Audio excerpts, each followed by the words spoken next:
श्रीभगवानुवाच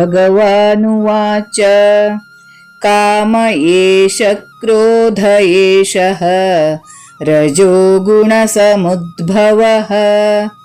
महाशनो महापाप्मा ವಿದ್ಯೇನಮಿಹ ವೈರಿಣಂ.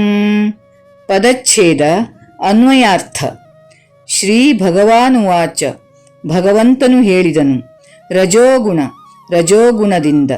ಸಮುದ್ಭವ, ಉತ್ಪತ್ತಿಯಾದ. ಏಷಃ, ಈ. ಕಾಮಃ, ಕಾಮವೇ. ಕ್ರೋಧಃ, ಕ್ರೋಧವಾಗಿದೆ. ಏಷಃ, ಇದೇ. ಮಹಾಶನಃ, ಬಹಳ ತಿನ್ನುವವನು, ಅರ್ಥಾತ್ ಅಗ್ನಿಯಂತೆ ತೃಪ್ತಿಯನ್ನೇ ಕಾಣದಿರುವುದು. ಮಹಾಪಾಪ್ಮ, ಮಹಾಪಾಪಿಯಾದುದು. ಇಹ, ಈ ವಿಷಯದಲ್ಲಿ. ಏನಂ, ಇದನ್ನೇ. ವೈರಿಣಂ, ಶತ್ರುವೆಂದು ತಿಳಿದುಕೋ. ಶ್ಲೋಕಾರ್ಥ. ಭಗವಂತನು ಹೇಳಿದನು, ಇದು ಕಾಮ, ಇದು ಕ್ರೋಧ, ಇದು ರಜೋಗುಣದಿಂದ ಹುಟ್ಟಿದ್ದು. ಎಲ್ಲವನ್ನೂ ಕಬಳಿಸುವ ಮಹಾಪಾಪಿಯೇ ಇದು. ಇದೇ ನಿನ್ನ ವೈರಿ ಎಂಬುದಾಗಿ ತಿಳಿದುಕೋ. ಹರಿ ಓಂ.